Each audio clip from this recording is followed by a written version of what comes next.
Okay, so you're ready to really get into the nitty-gritty of what we eat, right?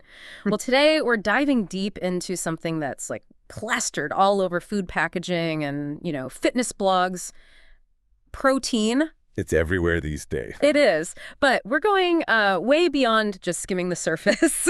This is the deep dive, after all, and we're taking a serious look at high-protein foods, but specifically, right here in the UK.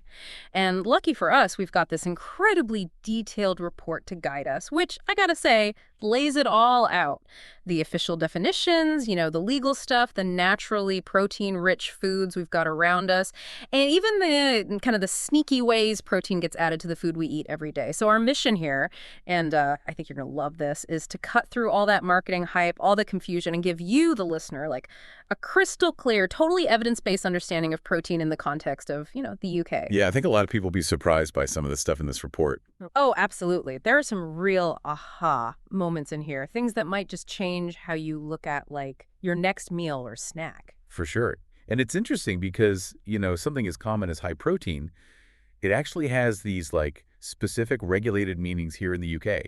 It's not just a marketing buzzword companies can throw around willy-nilly. Oh, yeah, there are actual rules. So let's jump right in. When you see a food product here in the UK proudly claiming to be high in protein, what does that actually mean, legally speaking? All right, well, according to this report we've got, for any food to wear that high in protein badge, so to speak, at least 20% of its total energy value has got to come from protein. Oh, like 20%. Got it.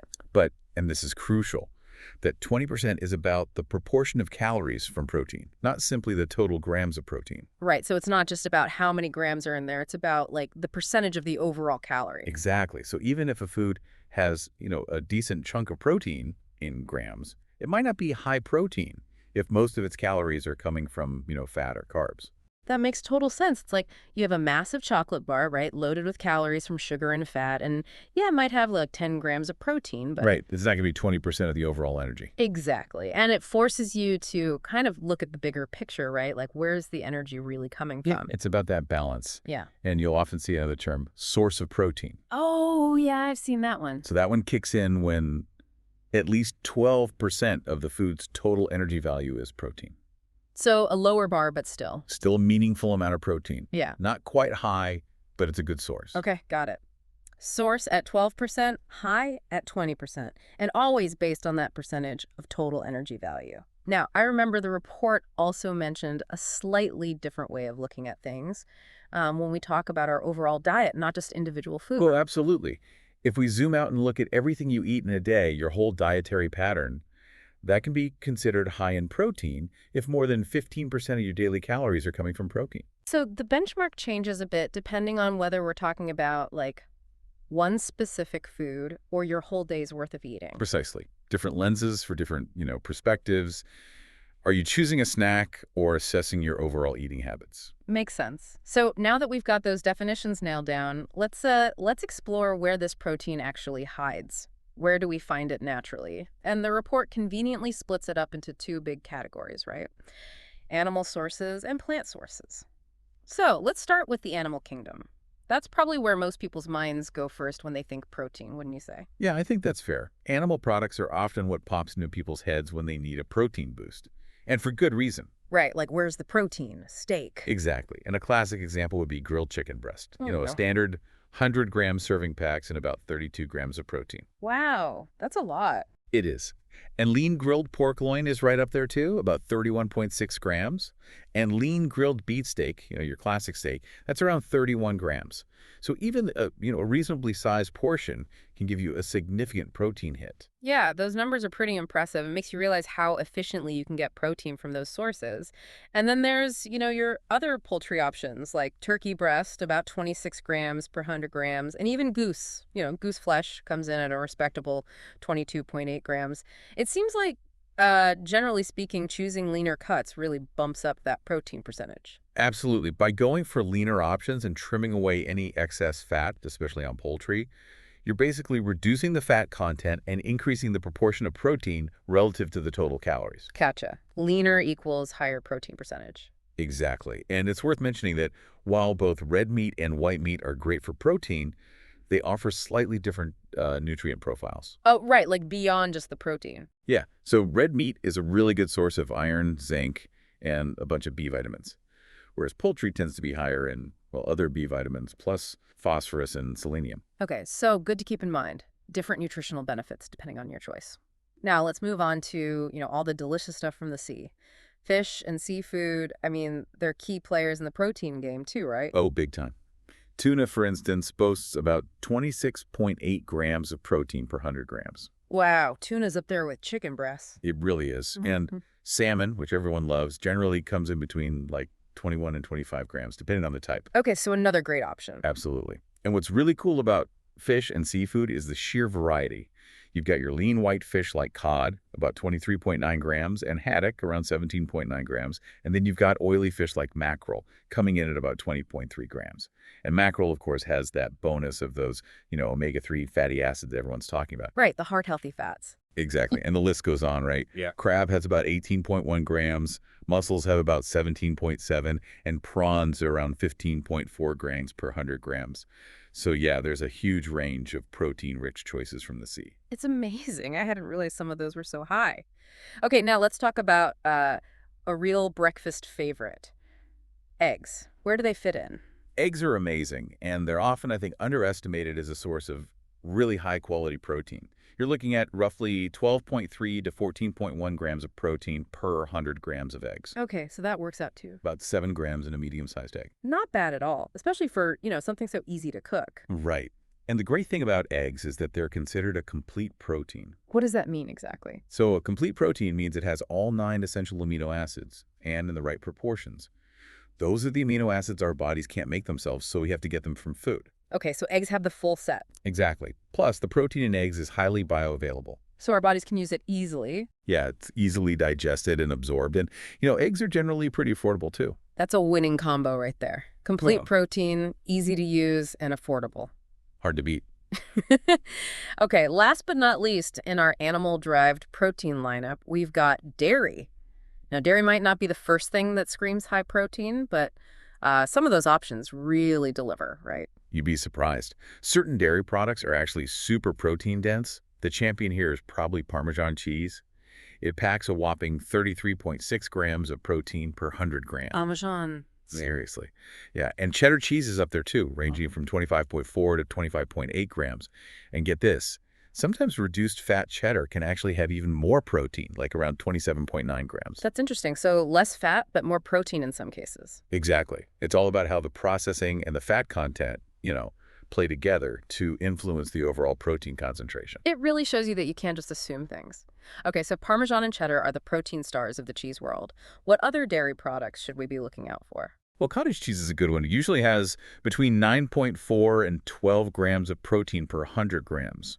Greek yogurt is popular, and that can provide anywhere from 5.7 to 10 grams, depending on the brand and, whether it's full fat or low fat. Makes sense. Then there's Skyr, that Icelandic yogurt, which generally has around 11 grams. And even regular milk contributes a bit, about 3.4 to 3.5 grams per 100 grams. So really the takeaway here is that within the dairy aisle, the protein density can vary a lot. And often going for those lower fat options can actually give you a more concentrated source of protein without all that saturated fat. Exactly. Okay, so we've really gone in depth on animal-based protein sources. Now let's shift gears and explore what the plant kingdom has to offer. I mean, there are some seriously protein-packed plant-based options out there. Oh, for sure. And we should start with, the superstars. Legumes. Legumes. Such a good source of, well, everything, really. They are. So think about boiled lentils, for example. They offer about 7.6 to 8.8 grams of protein per 100 grams. Okay, a decent amount already. Right. Canned chickpeas. Those are around 7.2 to 7.6 grams. Mm-hmm. And then canned kidney beans, they range from 6.1 to 8.7 grams. Black beans are around 8.9 grams. Mm-hmm. And edamame beans, those steamed pods everyone snacks on, those come in at a solid 10.7 to 12 grams per 100 grams. Wow, edamame is up there. It is. Now, it's important to remember that while a lot of individual plant sources might not be what we call complete proteins, meaning they might be lower in certain essential amino acids, but the trick is to eat a variety of them throughout the day, and that helps ensure you're getting all those necessary building blocks. Makes sense. Like a classic example is pairing legumes with grains. That combo creates a complete amino acid profile. Like beans on toast. Exactly. It's a classic for a reason. It all works together. And besides the protein, legumes are, packed with fiber and iron too. It's like a triple win. Absolutely. And for anyone following a vegetarian or vegan diet, it's really important to understand how to combine those plant-based sources to get the full spectrum of amino acids. Right, because they're not getting those complete proteins from, meat or eggs. Exactly. Okay, so variety is key, especially for plant-based eaters.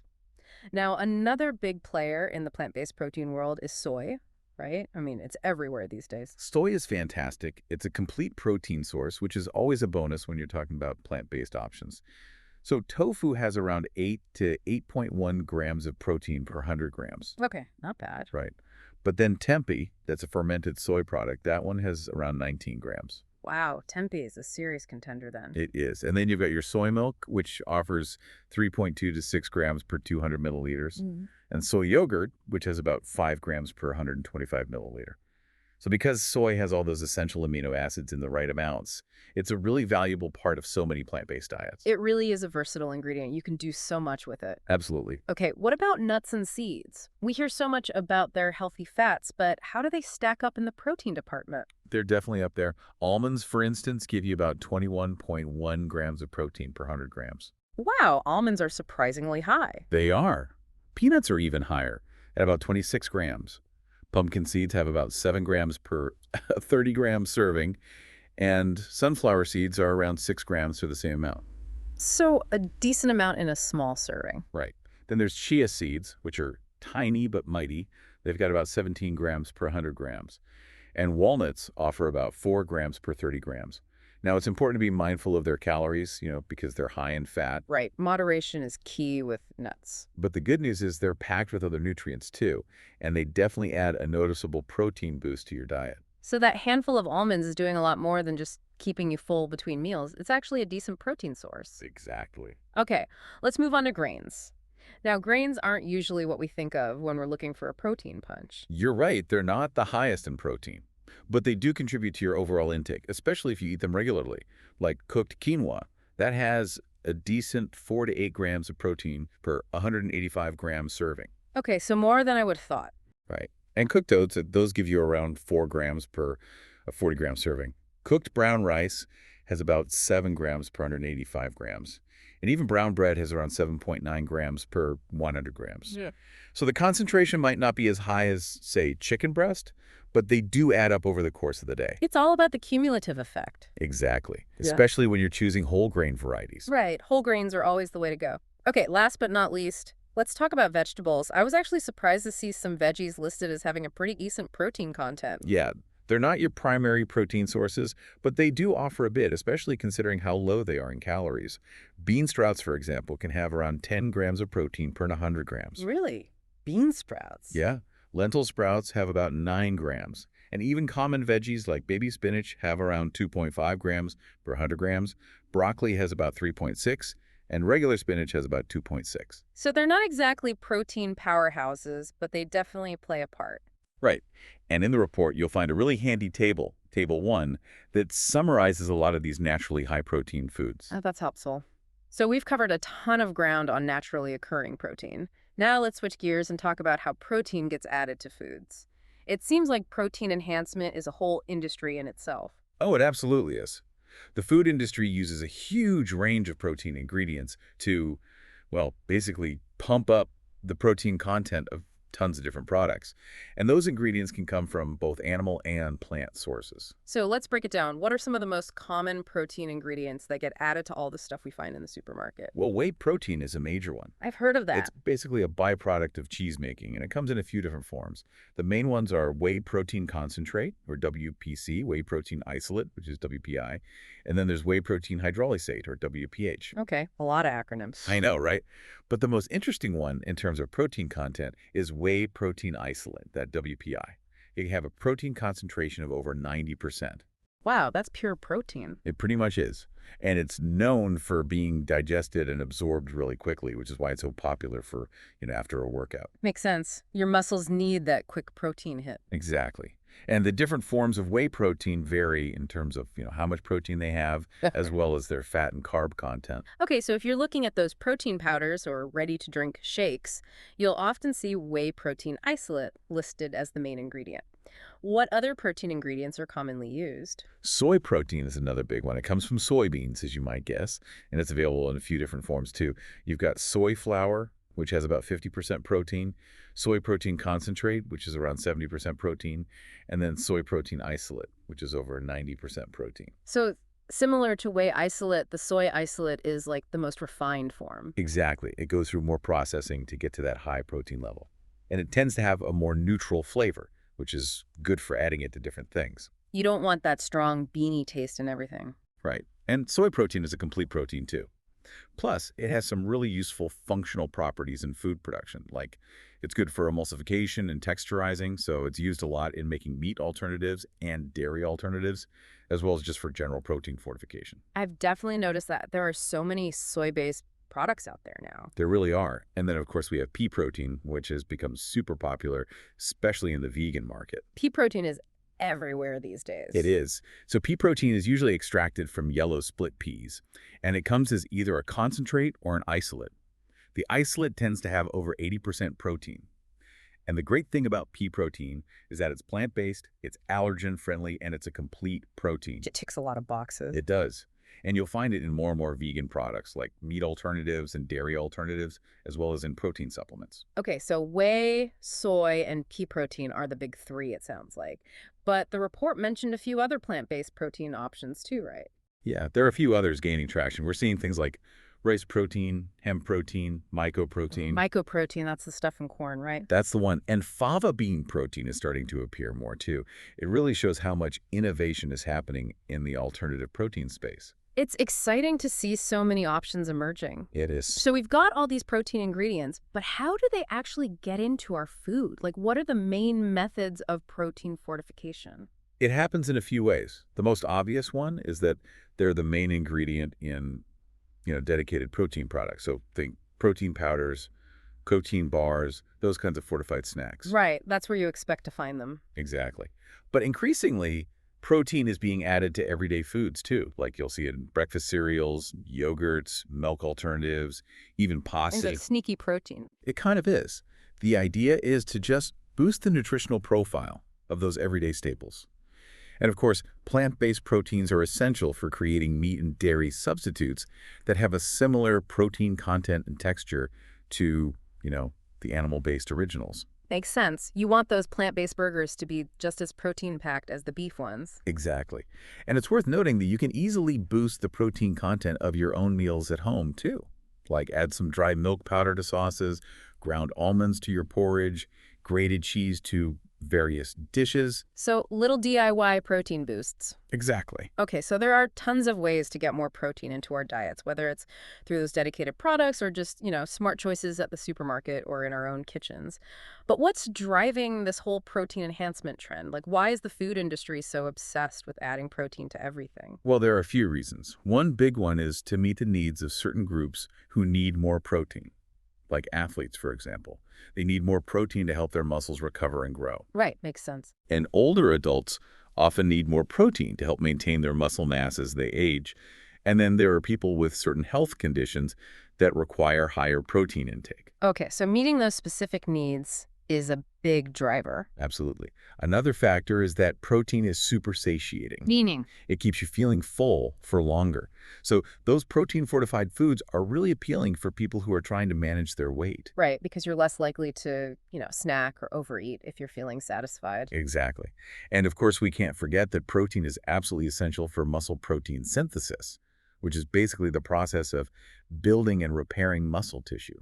So anyone who's hitting the gym and wants to, build muscle is going to be looking for protein. Absolutely. And then there's the convenience factor. Those protein-boosted snacks and drinks are just a quick and easy way for busy people to up their protein intake without having to, cook elaborate meals. It's like protein on the go. Exactly. And we're seeing a huge increase in consumer interest in both high-protein diets and plant-based options, so the food industry is responding to that demand. And finally, from a like a bigger public health perspective, protein fortification can actually help improve the overall nutritional quality of our food supply. So it's a win-win in a lot of ways. It really is. And in the report, there's another helpful table, Table 2, that summarizes those common protein ingredients and how they're used. Okay, great. We'll make sure to link to that in the show notes. Perfect. All right, so we've talked about all these different protein sources, both natural and added. Now, it's probably a good time to discuss what the official recommendations actually are. Like here in the UK, how much protein should we be aiming for? Well, in the UK, the reference nutrient intake, or RNI, for protein for adults is set at 0.75 grams of protein per kilogram of body weight per day. Okay, so how does that translate into real-world terms? So, for example, if you weigh 60 kilograms, your recommended daily intake would be about 45 grams of protein. Right, 45 grams. Got it. And interestingly, the report says that average protein intakes in the UK are actually higher than the RNI. So most people are already getting enough, or even more than enough. It seems that way, yeah. But the report also pointed out that certain groups might have different needs, either higher or lower. Right, we touched on that earlier, like athletes, older adults, people with certain health conditions. Exactly. So athletes, especially those who are training hard, often need more protein to support their recovery and muscle growth. Older adults might benefit from a bit more protein to help them maintain their muscle mass and strength. And then, pregnant and breastfeeding women have increased protein needs to support the baby's growth. Makes sense. It's not one size fits all. Definitely not. And the UK dietary guidelines also stress the importance of getting protein from a variety of sources. And they specifically encourage people to include more plant-based options like beans, lentils, peas. Those legumes are really getting their moment in the spotlight. They are, and for good reason. They're low in fat, high in fiber, and they're packed with protein. It's like they're the perfect food. Almost. Well, we have covered a ton of ground in this deep dive. It's been a real protein marathon. So let's take a moment to sum up the key things we've learned. Sounds good. All right, so first off, we learned that for a food to be labeled as high in protein here in the UK, at least 20% of its energy value has to come from protein. That's the magic number. It is. Then we explored this huge range of natural protein sources, from animal products like lean meats, fish, eggs, and dairy, to all those amazing plant-based options like legumes, soy, nuts, seeds, and even some grains and veggies. A lot more options than people might realize. Absolutely. And then we took a deep dive into the world of protein enhancement, looking at those commonly added protein ingredients like whey, soy, and pea protein. And all the reasons why they're being used more and more. Exactly. And we wrapped things up with a discussion of the UK's official recommendations for protein intake, highlighting the importance of considering individual needs and choosing a variety of sources. It's all about having that knowledge to make informed decisions.